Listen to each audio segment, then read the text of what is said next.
To this day. To this day. To this day. To this day. To this day.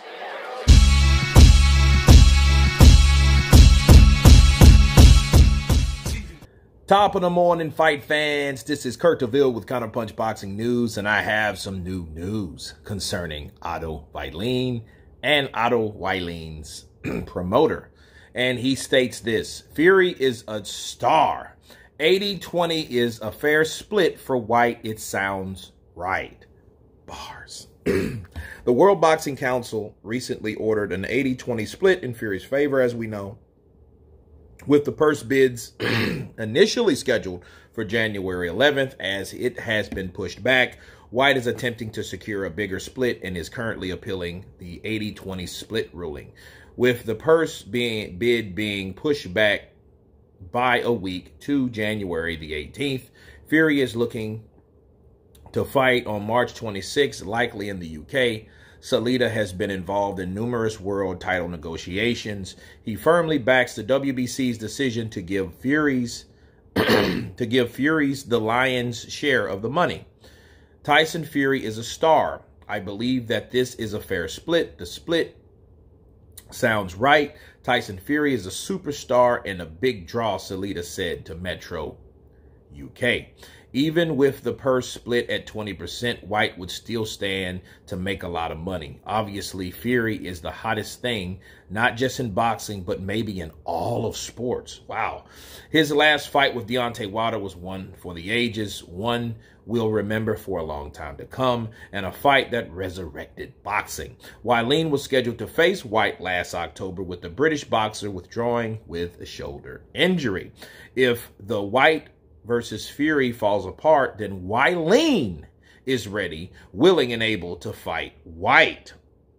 If Dillian Whyte does not fight Tyson Fury and it falls apart, there is no better fight than Dillian Whyte than Otto Wallin.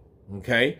They'll have a chance to finish that chapter and put a stop to John Fury, Bob Arum, and Frank Warren, and different personalities who say that Otto Wallin beats Dillian Whyte. Otto was literally on his way to the airport when he got the call to say Whyte was injured, and it created a lot of bad blood and made it personal. So the best way to settle this is an old-fashioned duel. Anytime when Whyte is healed and ready for the challenge, if Whyte chooses to fight someone else, that's all you need to know about Whyte and his mindset. I reached out to Eddie Hearn after the fight was canceled about Whyte-Wallin redo and some other possibilities, but I am yet to hear back.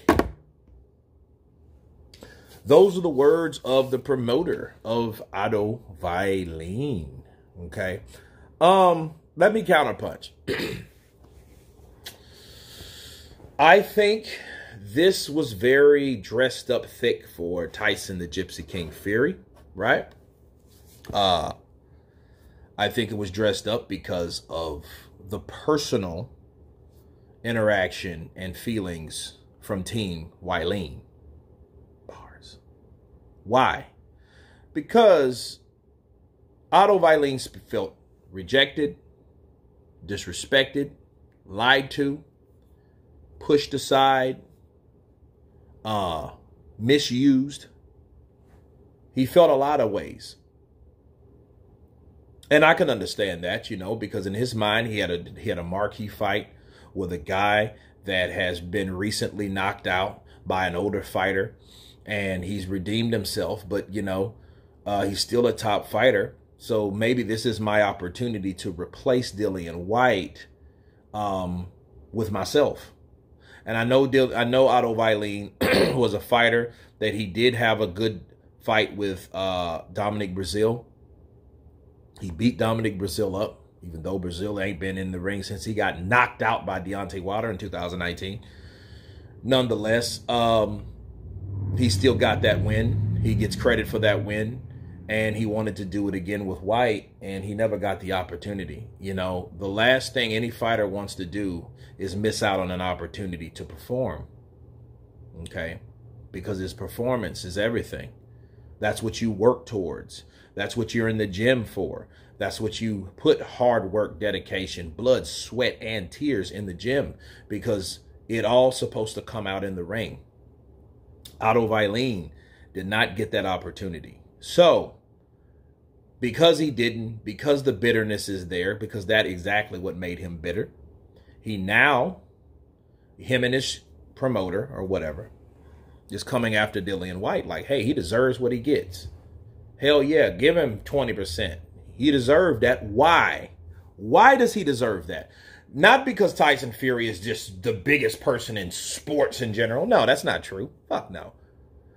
He's saying that because his fighter had a sure way to victory by challenging Dillian Whyte.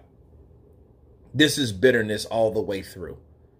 This is coming from a biased person because this biased person had a previous relationship with that particular fighter that went belly up.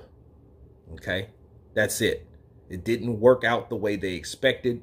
I don't know if it was intentional or not. I don't know. I will never know. But I know this. There is no reason for Team Wallin to say anything good about Dillian Whyte. Okay? And him saying it's a fair split because Tyson Fury's this, that, and the other.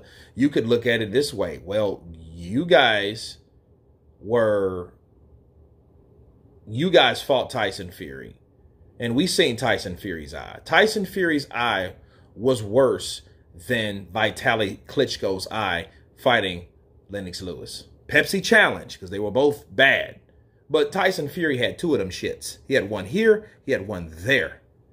And that fight should have been stopped. But you don't hear them talking about, hey, why wasn't that fight stopped and why would it prolong? The magnificent part of it is Tyson Fury still held his own, he still fought, and he still won. But to say he's just a superstar on top of a superstar just to justify a split that has nothing to do with you? No. It's just too convenient based on the previous relationship that they had with Dillian Whyte, and the Team Whyte stiffed Team Wallin. And that's how it seems. Bars. But anyway, you guys tell me what you think of Otto Wallin's promoter, manager, team. Of course, please subscribe. And you guys been Counterpunch. Peace.